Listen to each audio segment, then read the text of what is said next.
Stefanik is recognized for 5 minutes. As a native New Yorker born and bred, I think it's important to note that many of the Democrats on this committee have smeared brave victims and fellow New Yorkers here today, calling them props, a circus, a performance, MAGA Broadway pops, and an underlying sham. What have Republicans focused on? We've focused on giving victims a voice. We've focused on crimes.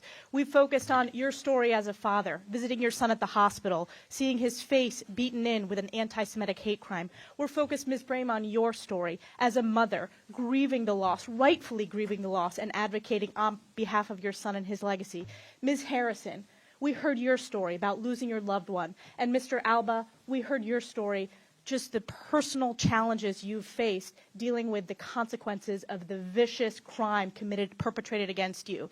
And in addition to House Democrats belittling the victims here today, Democrats have politicized this hearing, mentioning Donald Trump 38 times. That number for Republicans is 0.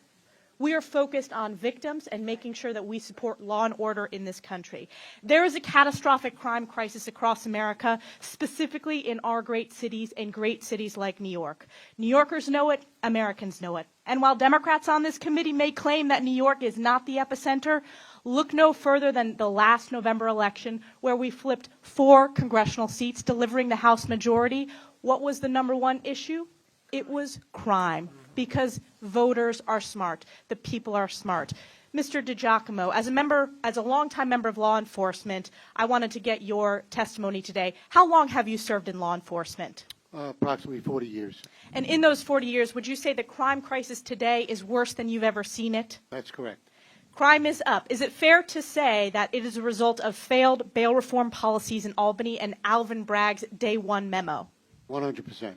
And here are some important numbers. In 2022, District Attorney Bragg's first year as DA, New York City saw a 23% surge in major crimes. Is that true? That's correct.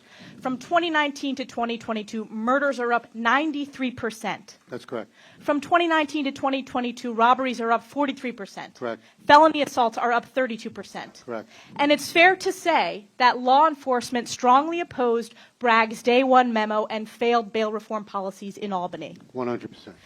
Mr. DiGiacomo, in fact, you have said, quote, Bragg gives criminals the roadmap to freedom from prosecution and control of our streets. In Bragg's Manhattan, you can arrest, deal drugs, obstruct arrest, and even carry a gun to get away with it.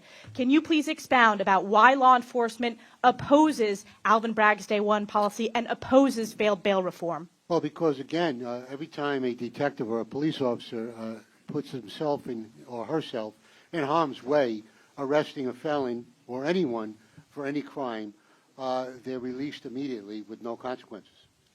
Mr. Borgen, as a family member of a victim of a heinous violent crime, your son, as you talked about, was a victim of a violent anti-Semitic hate crime committed at a pro-Israel event. Your son was jumped, beaten, and sprayed with mace.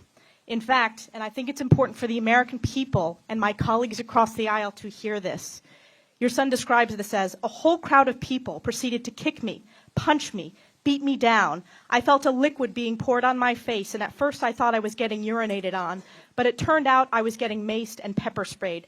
My face was on fire. That pain was worse than the concussion and all this other stuff that followed.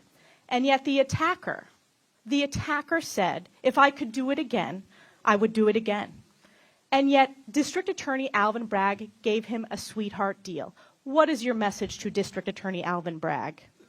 Well, the man is incompetent, obviously, in the big scheme of things. But unfortunately, you know, our hands are tied. He can come to us.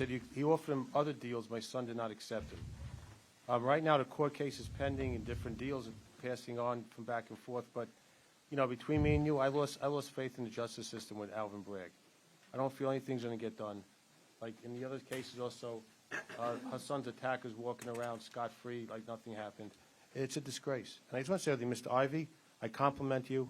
You're the only one who sat here on the Democratic side, didn't bring up Donald Trump. And I know you're a mensch. You talk straight. You didn't look to make partisan politics here. I want to compliment you.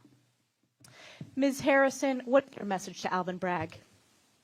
I'm a walking example of not ever being whole 18 years after losing a loved one under horrific circumstances and not seeing justice.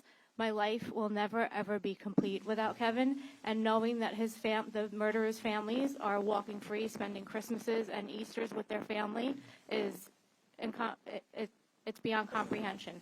So I hope that he will pay attention to what's happening here today and realize the effect that he's having on survivors of homicide victims for the rest of their lives. Thank you to the victims for the bravery sharing your stories. Thank you to our former law enforcement officers for your leadership. Yield back. Gentlelady yields back just to the witness.